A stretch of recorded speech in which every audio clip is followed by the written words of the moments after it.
ने पहले दिन से कहा है कि लोगों की चुनी हुई हुकूमत है और हम चाहते हैं कि लोगों के साथ एक तालमेल बना रहे। जम्मू कश्मीर का यूटी के अंदर इलेक्टेड गवर्नमेंट का होना ये चलता कैसे है? हम सब जो यहाँ आपके सामने बैठे हैं कहीं ना कहीं हमारी हुकूमत में रोल रहा है, लेकिन उस हुकूमत और इस हुकूमत में ज़मीन आसमान का फ़र्क है। तो ये समझना कि हमारी जिम्मेदारी कहाँ पे शुरू होती है, कहाँ पे ख़त्म होती है, राजभवन की जिम्मेदारी कहाँ शुरू होती है, कहाँ ख़त्म होती है, इन चीज़ों को समझना अभी भी हम समझ रहे हैं, लेकिन थोड़ा सा इसमें वक्त लगा, थोड़ा एडजस्ट करने में। और आम तौर पे अगर देखें तो मुझे नहीं लगता है कि हमें ज़्यादा तकलीफ़ हुई। मुझे लग रहा था कि बहुत मुश्किल होगा समझना और इन हालात में काम करना, लेकिन हालात हैं जो हैं। और आम तौर पे मुझे लगता है कि ठीक ठाक तरीके से जो है हमारी शुरुआत हुई। हम अपने इलेक्शन से पहले किए गए वादे जो हैं उन पे हम कायम हैं। हम अपनी जगह मान के चलते हैं कि जिन वादों के बुनियाद पे लोगों ने हमें हुकूमत बनाने की इजाज़त दी, मैंडेट दिया, उनसे हम मुकर नहीं जाएंगे। कुछ ऐसे वादे हैं जिनको हमने फौरी तौर अमल में लाने की शुरुआत की है। कुछ के लिए जम्मू कश्मीर का निज़ाम और हमारी जो स्टेटस है उसको बदलाना जो है वो बहुत ज़्यादा ज़रूरी होगा। कि उम्मीद से ज़्यादा लोगों ने इलेक्शन में हिस्सा लिया। अब हम जम्मू कश्मीर के बाशिंदे, हम जो यहाँ के रहने वाले जो हैं, अब हम उम्मीद कर रहे हैं कि इलेक्शन में लोगों ने हिस्सा लिया, अब उसका कुछ ना कुछ तो लोगों को इसके बरक्स मिलना चाहिए और जल्द से जल्द जम्मू कश्मीर को रियासत का दर्जा जो है वो वापस मिल जाएगा। My wish would be to see a free and open media, to see a media that is able to report facts on the ground as they exist, without any interference, without any pulls or pressures, without any telephone calls कि ये कैसे लिखा, क्यों लिखा, इसको वापस ले लो। That is what I would like, and this interaction is a step in that direction. Nobody sitting here, at least as far as I know, has been told what they can and can't ask. Nobody has been given a slip of paper and asked, ये सवाल पूछ लो. You are free to put your hands up and ask whatever you like. सवाल की अपनी अहमियत है और मैं समझता हूँ लोगों की परेशानी, खासकर ज़मीन को लेके। हम अपनी ज़मीन बढ़ा नहीं सकते और ये वो ज़मीन है जो बहुत मुश्किल हालात में शेख मोहम्मद अब्दुल्ला ने लोगों के हवाले किया और अब उनसे वो ज़मीन वापस ली जाए, मैं समझता हूँ मुश्किलात। मैंने बार बार जब नेशनल कॉन्फ्रेंस तंजीम को लेके आप लोग सवाल करते थे कि जनाब ये ऑटोक्रेसी है, खानदानी रूल है, यहाँ एक ही बात चलती है और वो जनाब फारूक अब्दुल्ला की है, वहाँ पे और किसी को बात करने की इजाज़त नहीं। मैंने हमेशा कहा कि नेशनल कॉन्फ्रेंस की तंजीम सबको बात करने का अपना अधिकार, अपना हक है। उस हक को एमपी साहब ने, लेकिन इसमें भी आप देखिए ना हालात कैसे बदल गए। जहाँ पे एहतजाज सोचना भी, करना तो दूसरी बात, एहतजाज की बात करना भी गैर कानूनी समझा जाता था। हमारे घरों पे और गेटों पे ताले लगते थे जब हम कहते थे कि हम घर से बाहर निकल के एहतजाज करेंगे। इनका एहतजाज चीफ मिनिस्टर के गेट तक पहुंचा।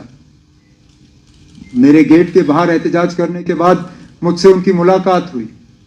इससे तो आपको पता चल जाता है कि कम से कम हम लोगों से डरने वाले नहीं हैं, ना हम उनसे छुपेंगे। उनके जज्बात हैं, उनके कुछ कंसर्न्स हैं जो उनका हक था हमारे पास लाना। लेकिन जहाँ तक रिजर्वेशन के हवाले से आपने बात की या उनका जो मुद्दा है, मैं तो थोड़ा सा हटके इसमें कहूँ। रिजर्वेशन का जहाँ तक इनका कंसर्न है, उसके लिए कैबिनेट की सब कमेटी जो है बिठाई गई है। वो अपना काम जो है, मैंने इन स्टूडेंट्स को कहा था कि टाइम बाउंड मैनर में, मैंने उनको कहा कि 6 महीने के अंदर अंदर उम्मीद की जाएगी कि कैबिनेट सब कमेटी जो है अपना काम मुकम्मल करे। उसके साथ साथ पैरेलली हाई कोर्ट भी इस मामले की सुनवाई जो है वो शुरू की गई है। लेकिन मैं तो ये मान के चलता हूँ कि चाहे आप ओपन कैटेगरी से हो, रिजर्व कैटेगरी से हो, आज तो खतरा ये है कि हमारी नौकरियां हमारे लिए नहीं है, हमारा जमीन हमारे लिए नहीं है। हमें तो पहले ये नौकरियां और ये जमीन पहले अपने लिए बचाना होगा, फिर रिजर्वेशन का झगड़ा जो है वो हम करते रहेंगे। मुझे डर इस बात का है कि हम यहाँ रिजर्व्ड और ओपन वाली लड़ाई तो लड़ते रहेंगे, लेकिन जब बाहर से यहाँ जो है नौकरी लेने के लिए लोग आना शुरू करेंगे, फिर क्या करोगे? जहाँ तक ऑनरेबल एमपी के हवाले से आपने बात की, चलिए उन्होंने मेरे घर के बाहर एहतजाज किया, अच्छा किया। अब मैं उम्मीद करूंगा कि आने वाला जो पार्लियामेंट का सेशन लगेगा बजट का, वहाँ पे भी इसी तरह का एहतजाज किया जाए, बाकी पार्टियों को इसमें शामिल किया जाए, एमपीज़ को जोड़ दिया जाए और जम्मू कश्मीर की स्टेटहुड के लिए वहाँ पे एक अच्छा खासा एहतजाज जो है हमारे एमपी साहब लीड करें, बड़ी अच्छी बात होगी। जो पिछले दिनों बर्फबारी हुई, मैं मान के चलता हूँ ना, अगर 2009 शुरू में इस तरह की बर्फबारी हुई होती, मेरा रिस्पांस इस तरह का नहीं होता। डीसीओ को मीटिंगों में शामिल करना, ऑनरेबल एमएलए से फीडबैक लेना, कटिंग अक्रॉस पार्टी लाइंस, ये 2009 में मुझसे नहीं होता। आज हुआ है क्योंकि थोड़ा सा बदलाव तो आ ही गया है। मिनट के लिए अगर हम मान के भी चले ना कि जम्मू कश्मीर का इस तरफ का हिस्सा जो है वो हमेशा के लिए रिजॉल्व हुआ है, जम्मू कश्मीर का एक हिस्सा सरहद के उस तरफ भी है ना। जब बीजेपी ये कहती है कि मसले कश्मीर का हमेशा के लिए हल हो गया है, क्या हम ये मान के चलें कि जो एलओसी के पार वाला हिस्सा है जम्मू कश्मीर का, उसका भी मसला हल हो गया है? जाहिर सी बात है, नहीं है ना। मसला कश्मीर अभी भी है, चाहे सरहद के इस तरफ या उस तरफ, उस पर हम बहस कर सकते हैं, लेकिन मसला हमेशा के लिए हल नहीं हुआ है। हम चाहते हैं कि हो। बिजली के हवाले से आपने सवाल किया, वो सही है। हर बार सर्दियों में हमें इस तरह के हालात देखने को मिलते हैं। हकीकत ये है कि पिछले सालों के मुकाबले इस साल हम ज़्यादा बिजली लोगों को फराहम कर रहे हैं, लेकिन आज भी कट्स की ज़रूरत पड़ रही है। अनरिस्ट्रिक्टेड अगर हम लोड देखें तो जितना हम सप्लाई कर रहे हैं उससे कहीं गुना ज़्यादा है। फ़िलहाल 1700-1800 मेगावाट के आसपास जो है हम बिजली सप्लाई कर रहे हैं, लेकिन अनरिस्ट्रिक्टेड जो है वो उससे ज़्यादा है। अब आप मुझसे पूछ रहे हो कि ये कब तक हल होगा।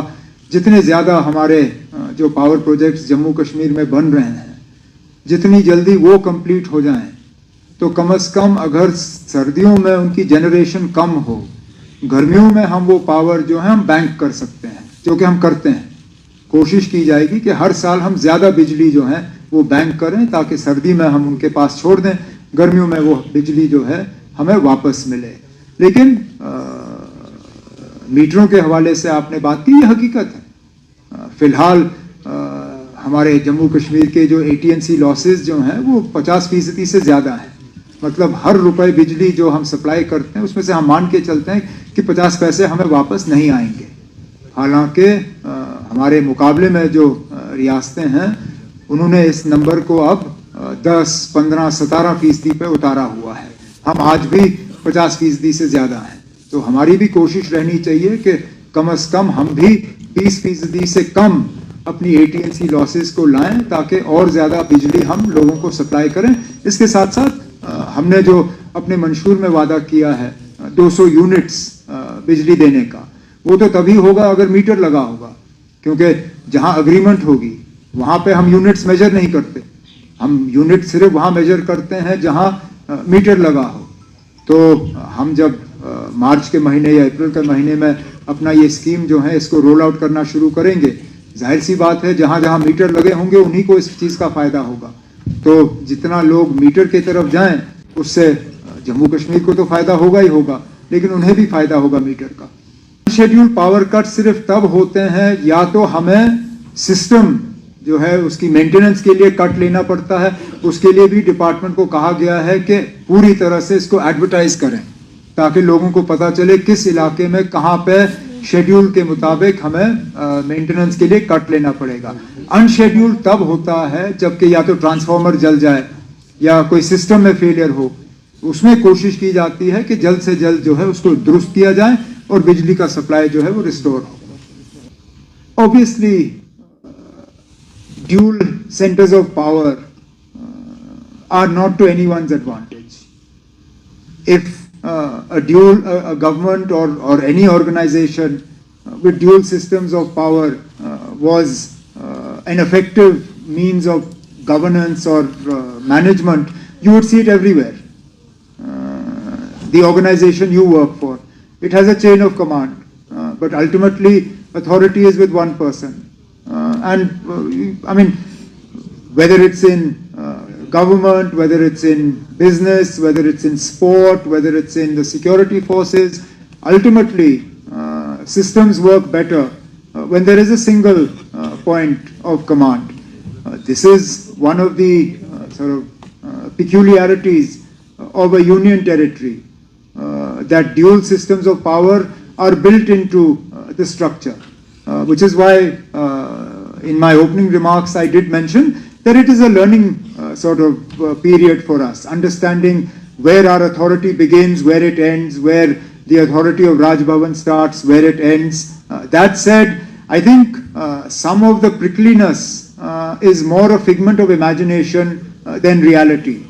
There have been one or two areas where there has been a difference of opinion in terms of whose authority it is, but it's not as widespread as you would like it to believe it is. Which is why there is an ongoing exercise on the part of the government to sort of, I don't know if codify the word is the right word to use, but at least to put into place our TOBR, our business rules, so that if there's any uncertainty or any clarity that is required, that clarity will be built into the system. On our part, the draft of this is being shared with some legal luminaries for their inputs and their suggestions.